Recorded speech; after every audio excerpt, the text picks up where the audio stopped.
Good morning and welcome to this week's Forever Young. Over the past 13 weeks, we have embarked on a journey of the heart and soul of our aged community, bringing you stories of inspiration, some age-old recipes, and some good memories of people and days gone by. This week we are in the Western Cape, meeting with a cancer survivor, baking kusistas in the buka, and playing soccer with a local legend. Merlin Osborne was diagnosed with breast cancer in 2007, but instead of succumbing to this disease, she took on the fight and lives to tell the tale today.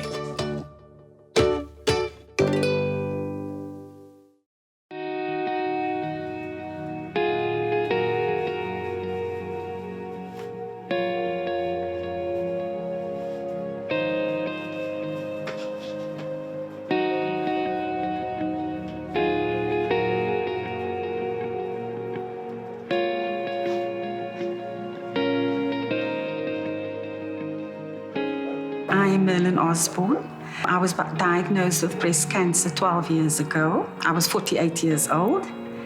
I had to receive chemotherapy first, then I had a mastectomy, and then I had radiation.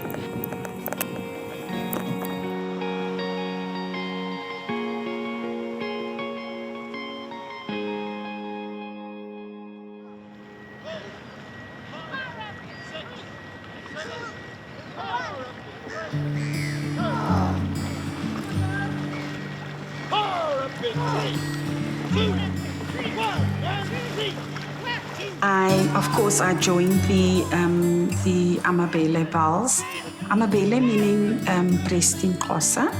So I was introduced to that in with another paddler, and then she now introduced me to dragon boat paddling. It's just fun for me. I love what I do, you know, the exercise.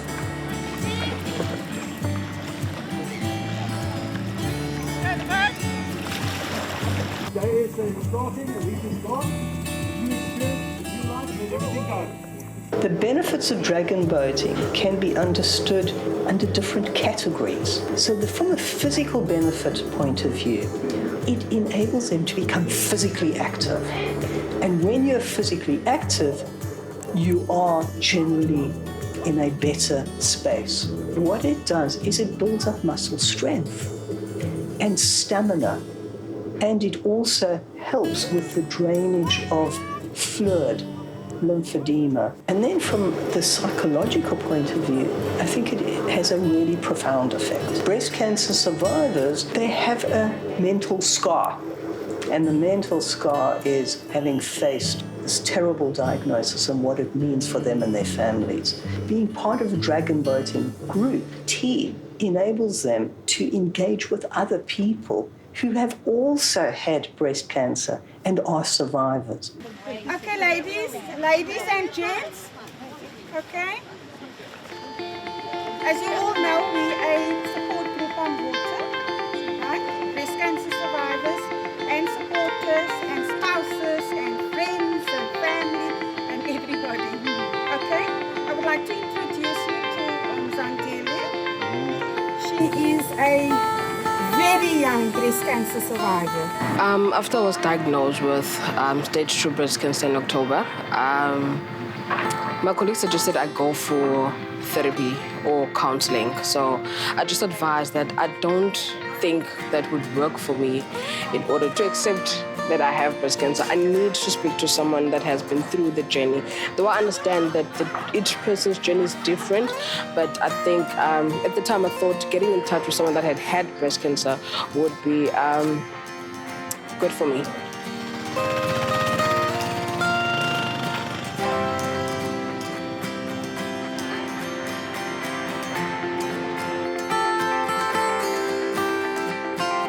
Many of the women who have breast cancer come from impoverished areas, and so they don't have access to simple things like toothbrushes and simple toiletries.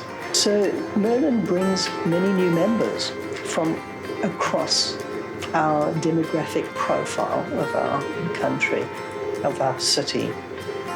She is very enthusiastic, is a hard-working paddler, and she keeps everyone in line, in order. Thank you. You have a good day. You can wait in the front room.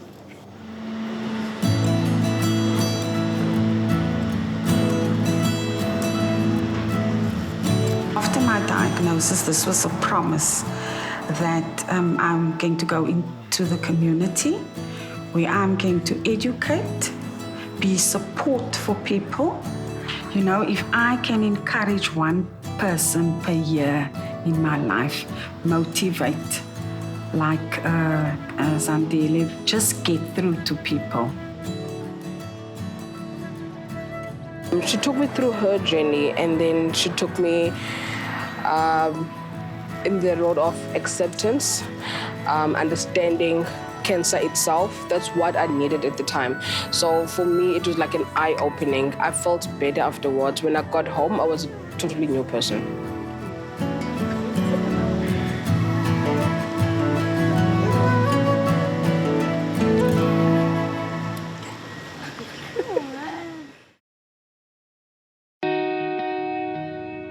There were times that I came home and I went straight to bed, got into bed and not talked to anybody.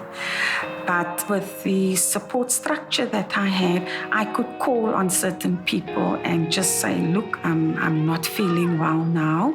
And then they would hook up with me, you know, just take me through it. So in return now, I am doing that. You know, where people feel down and I can be busy, whatever, then I will try and go immediately. Just go and encourage. It's 12 years ago. We always have that fear of recurrence. But I mean, your life can't stop because of that, you know? So, and I refused that cancer was going to control my life and it was going to define who I am.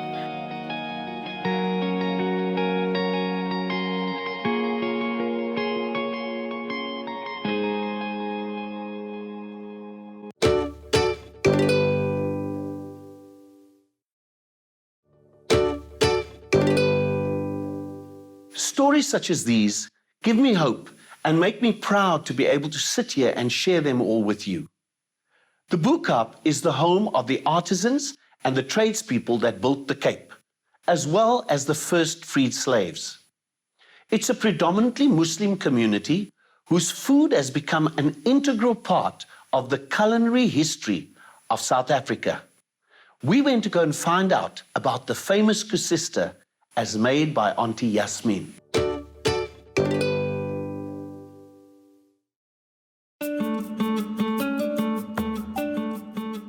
I grew up in Silvertown, affluent area. We were family, we were friends. If I go there today, we're still sisters and brothers. Workout. After 37 years, I'd say I must still get used to it. I'm not used to workout yet. My name is Yasmina Isaacs. I'm in Boekap, Cape Town. I've lived here for 37 years. And within this 37 years, a lot of stuff have changed, like people selling off their houses, a little bit of gangsterism here, drugs. What I like about Boekap is the religion. You see children going to mosque every day, people going to mosque, children going to Muslim school, learning the deen of Islam. And neighbors, very good to each other.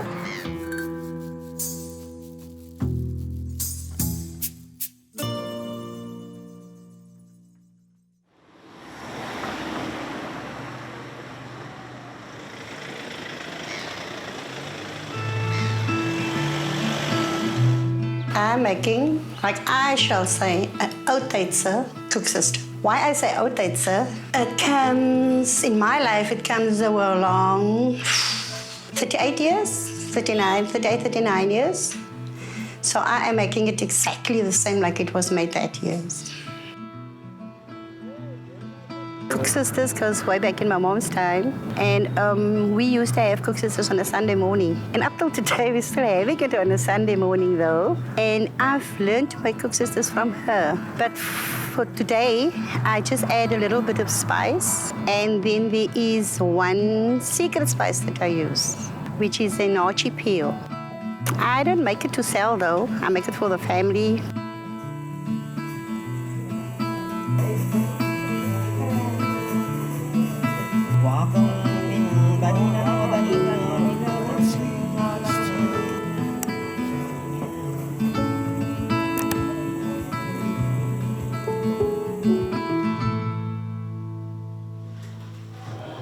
The ingredients I use is cake flour, cardamom, fine cinnamon, ginger, an egg, a little bit of salt, some sugar, mixed with water, makes my Cook Sister. I start from putting my cake flour in my bowl, then add all my spice, and I end it off with a little bit of oil to get all the excess dough from my hand, and of course into the Cook Sister. I wasn't taught. I caught with an eye. My mom used to make Cook Sisters on a Saturday evening, and then I would stand and watch what she do. And I took it from there. The first time I made a Cook Sister was when I was 7 years old, and I made it on my own. And she was standing and watching me. So from 7 years old up till today, I haven't stopped.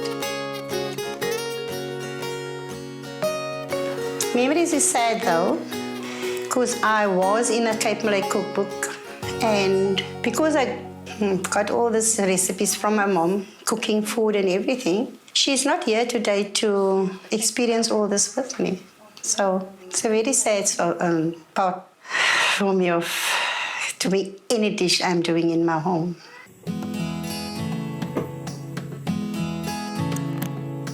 When it's finished in rising, I take a small amount of the dough in my hand, I roll it in a ball, pull it out a little, it gets to look like a Cook Sister, put it on my surface, and then I deep fry it in the hot oil after that.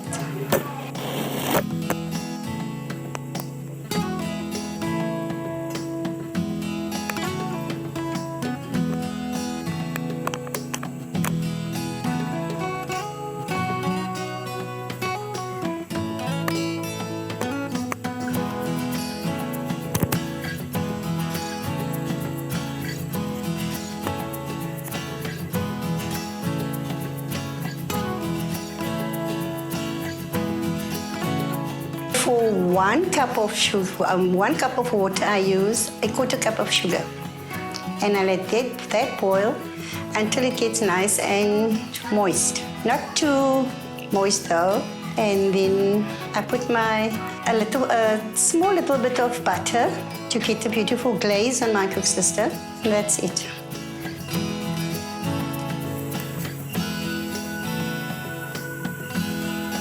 I don't want to be remembered for anything specific. Just for me, who I am. I'm a giving, sharing person, and I teach my children also to be like this, though, and my grandchildren. So yeah, I just want a very nice, easy, quiet life. That's it. I don't ask a lot. I don't want a lot. That's all.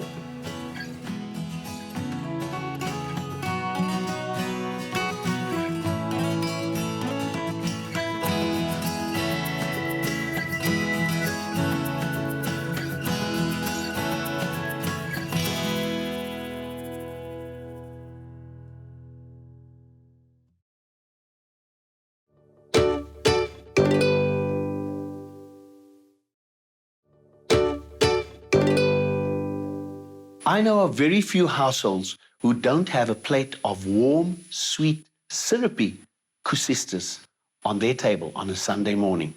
And it's one of those guilt-free pleasures. Stan Minnie is an amazing soccer player from the 70s and the 80s. He was a legend on and off the field. We went to go and see what Stan is up to at the moment.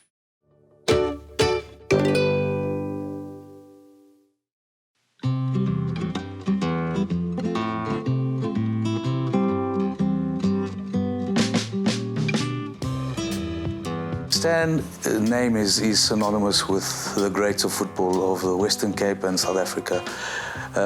There's a handful of names that have stood the test of time, and Stan is definitely one of those.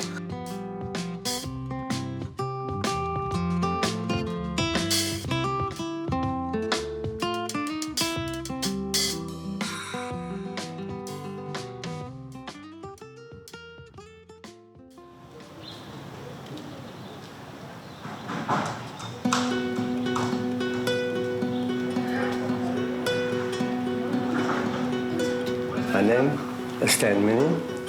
I played for Cape Town Spurs in 1970 when they started. I used to live in Hallfield, in 2nd Avenue Hallfield, and we used to play with a tennis ball in the road. And in the evenings when it gets dark, you know, the old lights they used to have a shadow. My parents would shout, "Stan, come in, come home, come home." We just keep on playing. We used to kick our toes open against the, you know, on the ground. In the road, I'm talking about. We used to play like that, and that's how I started to learn and use my left foot with the tennis ball, try to kick with the left, and I've improved all the time.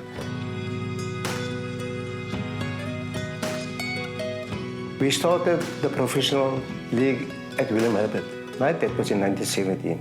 Then the crowd was so immense, they couldn't bring people in anymore, caused a problem. Then they went to apply to the city of Cape Town. Then we got Athlone Stadium. Athlone Stadium is not like it is like today. It was one long stand, but we made 30,000 people come in there. And still, people couldn't come in there. And then it grew so much. We have pulled the crowd and make me feel, and you know, you see, he knows he's my buddy. He's always been my buddy. We lived in the same area, and two of us were fantastic. Two had that communication in the team. I was the wing, he was the back. We could, like he gave me the 1-2. I took the guys on, I was gone. I was hit the ball, I was there, gone. You know? Well, Stanley, a very kind-hearted person, a great soccer player, firstly, and he's not a guy that will speak a lot, but he's a very kind-hearted person, a guy that will, if you haven't got, he will give you. And if I take Stanley home, he will persuade me, you must take this 100 rand for petrol. I said, no, Stan, man, I've got enough. No, bye. You must take this 100 rand. Now, that is the type of person that Stanley is.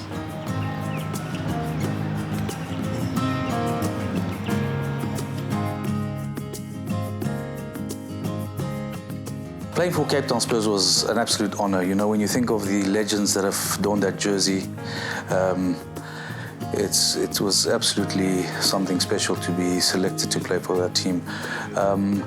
At the time that I played for Spurs, it was under the ownership of Colin Gee and some other gentleman, I can't remember their name. But I was at Hellenic initially, and the real best football I played, I think, in my career was at Spurs. The atmosphere was right. We had a great mix of players from every culture. It was a fantastic club to be part of.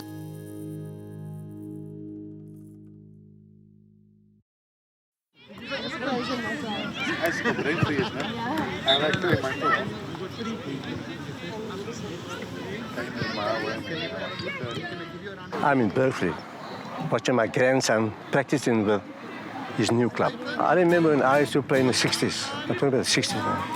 There was just the one race, like the Muslims, Christians, a few Africans only. It was a big difference than it is today, because we never had that opportunity with all the coaching, you know, the experiences they're supposed to have.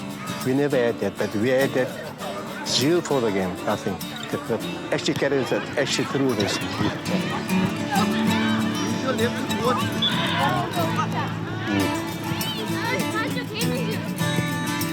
I always tell my grandson, you must have discipline. Listen to the coach. You don't answer him back. You just keep quiet, go home with that advice he gave you, and you will improve on it. I've got a great feeling for him that he'll go quite far in his career. If he just concentrate on that and his schoolwork. You must concentrate on the schoolwork today too. You know? That you just can't just go and play football. You must have your schooling too.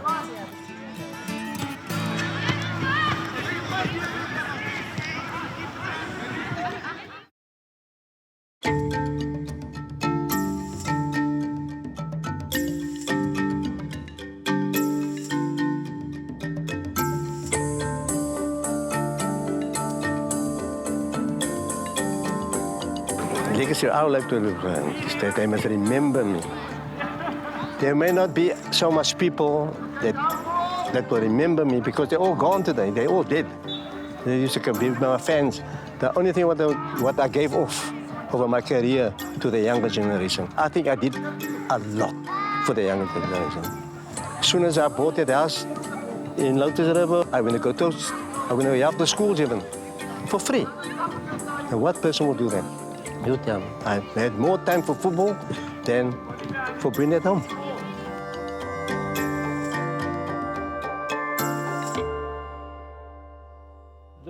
That's Bernard. Yeah. It is Joe. We were always a threat to all teams visiting the Cape from up north, and to have put on the same jersey as the likes of Stan Minnie, Joey Lawrence, Bernard Hatzer, you know, it's a big thing for me.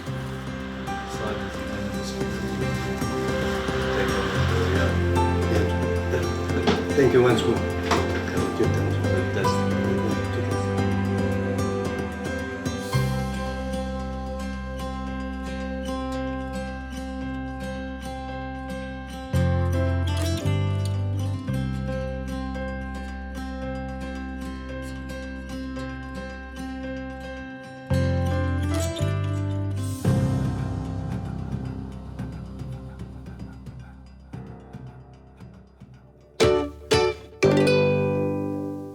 It's been quite a journey for me sharing these past few weeks with you.